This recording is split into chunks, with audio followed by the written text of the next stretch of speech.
Magandang araw po. Oristrap TV muling nagbabalik.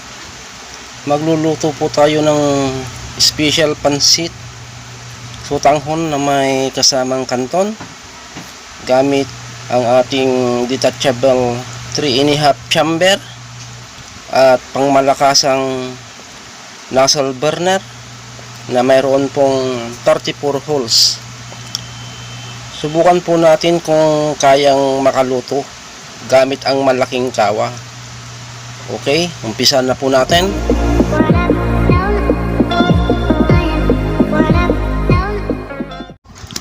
Ito po yung 3.5 detachable chamber natin mga bossing na gagamitin pangluto ng pansit.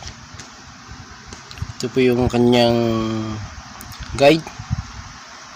At ito naman po yung ginagamit kong pangluto ng kanin saka pagpapakulo ng tubig na may curve. Pero pag pangmalakasan, ito po yung ginagamit ko, yung plain, walang curve, para mas malakas yung apoy. At ito naman po yung ating pang kawa na pangkalang mga bossing, kasi pag hinahalo-halo yung pansit natutumba, kaya gumawa po ako ng sarili niyang kalang para kahit halo-haluin po yung pansit natin hindi po matumba.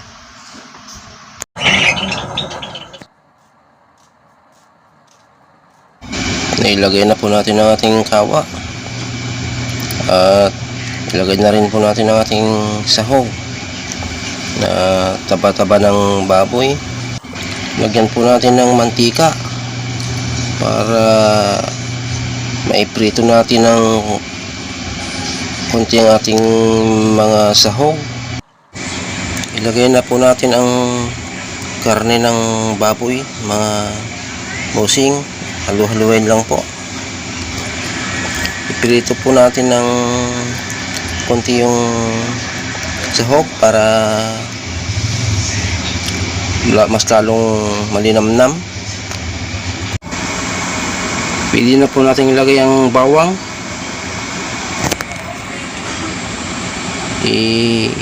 Halu-haluin lang po.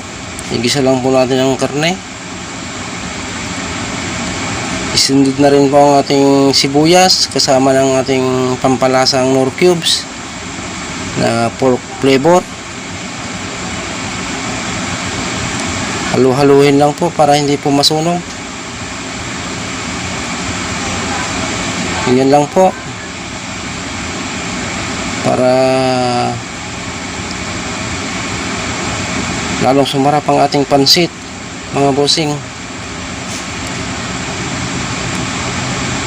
Isa't kalahating pansit sutanghon po ang ating iluluto mga bossing. Lagay na rin po ang ating paminta.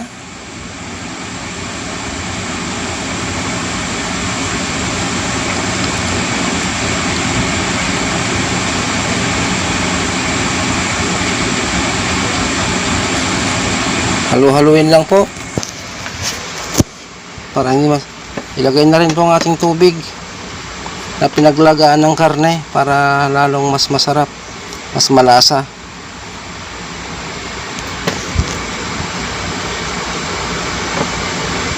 Ito, lakasan na rin na po natin ang ating blower mga bossing. Itudo na natin para mabilis kumulo ang ating tubig.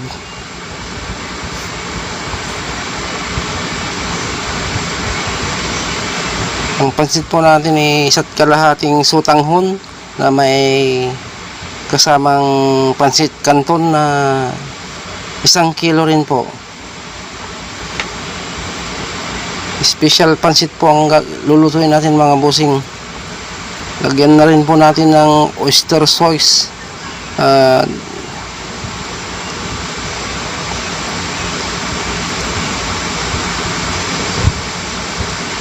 Ayan po, 3 sukat po ng oyster sauce.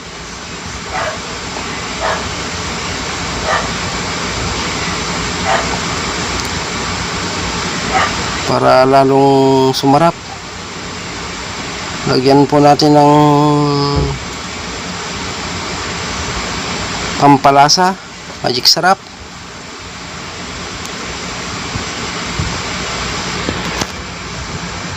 Dalawang magic sarap po.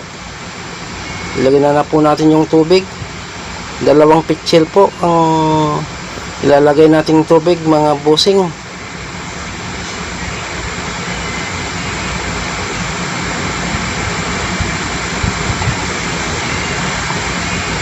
Lagyan na rin po natin ng toyo, mga bossing.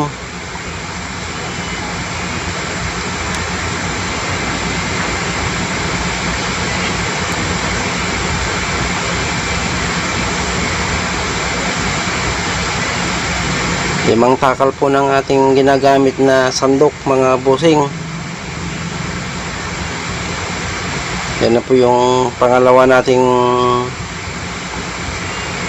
tubig na 2 pitsil. Ayan na lang po natin kumulo. Yan po, malapit na pong kumulo. Malakas rin po ang ating ginawang nozzle burner, ang ating pangmalakasang nozzle. Saglit lang medyo kumukulo na. Mga ilang minuto pa siguro kulong-kulo na po ito. Ayan po, malapit ng kumulo. Lagyan po natin ng konting asin para medyo may alat-alat ng konti. Kumukulo na po ang ating tubig. Hayaan lang po nating kumulo ng kumulo, yung talagang kulong-kulo, para madaling maluto ang ating pansit. Ayan po, kulong-kulo na po siya. Ilagay na po natin ang ating pansit sutanghon.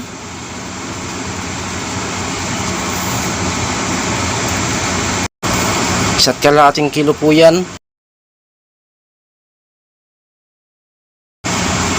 Halu-haluin lang po para po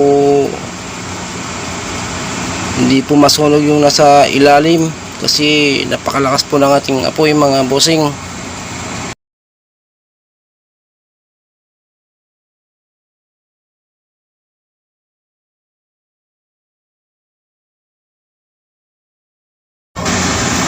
Ayan po, medyo luto na ng bagay ang ating pansit sutanghon. Lagay na po natin ang ating pansit canton para sabay na po silang maluto. Halu-haluin lang po para hindi po masunog, kasi mabilis na lang po yung mawalan ng tubig.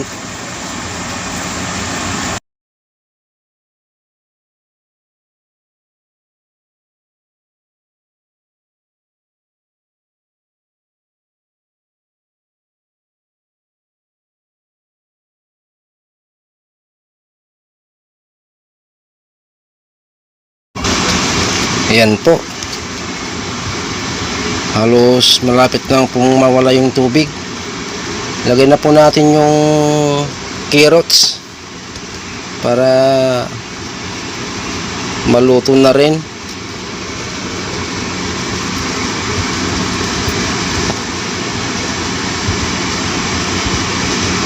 Halu-haluin lang po para hindi po masunog.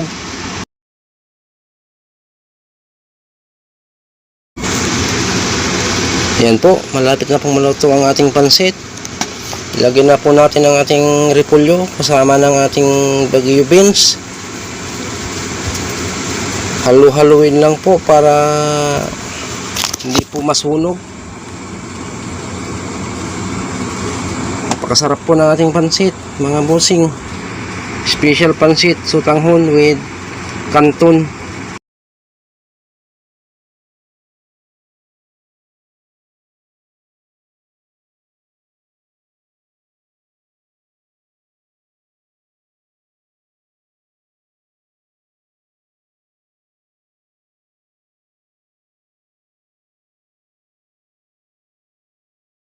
Yan po, luto na po ang ating special pansit with canton.